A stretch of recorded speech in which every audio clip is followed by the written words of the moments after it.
Why do you keep attracting emotionally unavailable people into your life? Whether it be friendships or relationships, mostly relationships. You get the sense that you feel alone, misunderstood, rejected, lonely. You may look back into your relationships, friendships, and notice a very clear pattern. Getting to a mistaken conclusion that there is something wrong with you, that you are broken some way, broken even beyond repair. And I'm here to clarify today that that is absolutely not true. My name is Karen Katz. I am a certified professional life coach and speaker for Fortune 500 companies. And today we're talking about why you are attracting emotionally unavailable people. There is a reason this is happening. And once you understand it, you can begin to change it.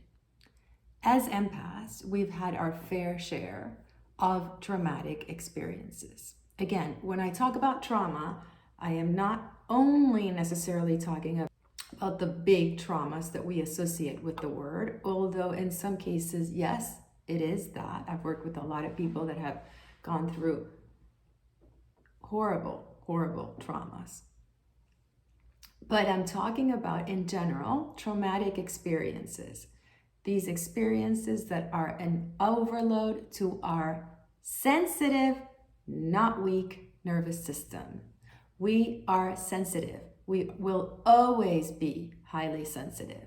But what happened when we had these experiences when we were young, these traumatic experiences, and we didn't have anyone there to help us process them, we were mostly told, you're too sensitive, get over it, you're too much, or punished, or shamed, or humiliated, or rejected in some way for being the way we naturally were wired, right? For being naturally sensitive.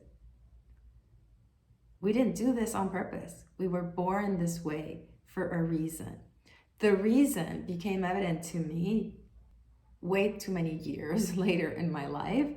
And that is the reason I do what I do. It is actually our biggest gift. We were given a gift. And that is what we talk about in this channel. Uncovering your empath gift so that you can actually turn what we call this curse of being an empath to the gift that it actually is, so that you can use it to create what you want in your life. But I have a ton of videos on that. Just look through, you'll be able to learn more about that. Back to the reason of this video.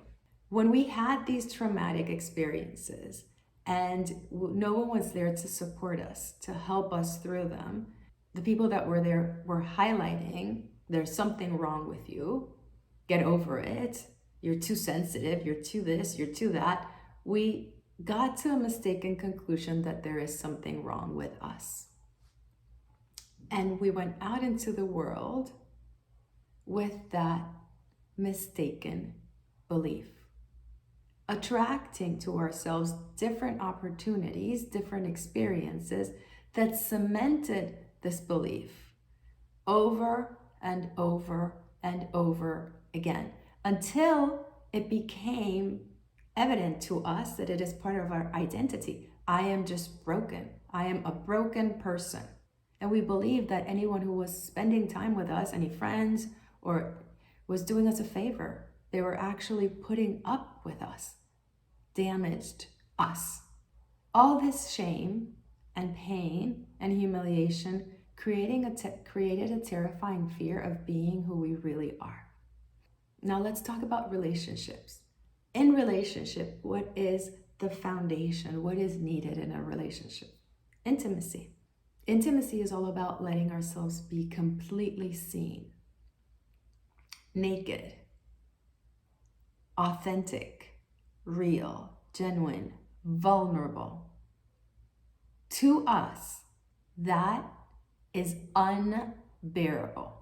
The pain of possible humiliation, of possible rejection, it's terrifying. It's beyond terrifying. So here we are stuck. On the one hand, we want love. We crave love. This is who we are, right? We have big hearts where we just live for love. To love and be loved. We want to love others. That's what we naturally do. And we want to be loved the way we love. So on one end, we're craving love. And on the other end, we're terrified of being seen for who we really are. We are terrified because we have this belief that there's something broken in us, that we are broken. There's something very wrong with us. So what does our mind do? We want love, but we're terrified of being seen. So our mind protects us. And the solution it comes up with is, let's attract emotionally unavailable people. Unavailable people emotionally or even physically. They may be people that are in another relationship or are cheating on us or are incapable of valuing us. They are takers. They are narcissists. They're only concerned about themselves. This is how our mind came up with a solution to keep us safe. This is what you want, love, but you don't want to be seen because it's not safe, and safety comes first. When we have any need, if we look at Abraham Maslow's hierarchy of needs, the safety needs, the base of that triangle, they always come first, even before the feeling of belonging or the need to pursue our passion or our purpose. First thing is first, safety. Safety is always first. Our mind is designed to keep us safe and protected. It will do anything at any cost to keep us safe. Finding safety to reveal our true selves requires understanding that we are not broken. In order to allow ourselves to be in a healthy relationship, we need to teach our mind that it is safe to be who we are, that it is safe to be seen, that it is safe to be authentically who we are. And in order to allow ourselves to find that safety, we have to start by understanding that there is nothing wrong with you. You are not broken. You are not broken and need fixing. You are hurt and need healing. And they are very, very different things, my love. Very different things. Before you jump to the conclusion that healing is automatically therapy, I invite you to watch the video I did about why therapy is not the best option to heal the empath wound. Through clawing my way through this terrifying dynamic, the people-pleasing, the codependence, the over-explaining ourselves, the regurgitating and replaying the past, the undervaluing ourselves, the no sense of self, low sense of self-worth, the over-pleasing others, the giving and giving and giving, the ignoring our needs. Through clawing my way through this terrifying dynamic that the trauma set us up for, and helping more empaths than I can count to get through this nightmare and understand the gift that it is to be an empath, the gift that we were given and what we can do with it. Through this journey, the healing process became evident. If you're curious what the healing process entails, I've created a free training to give you all the details. It's in the link below.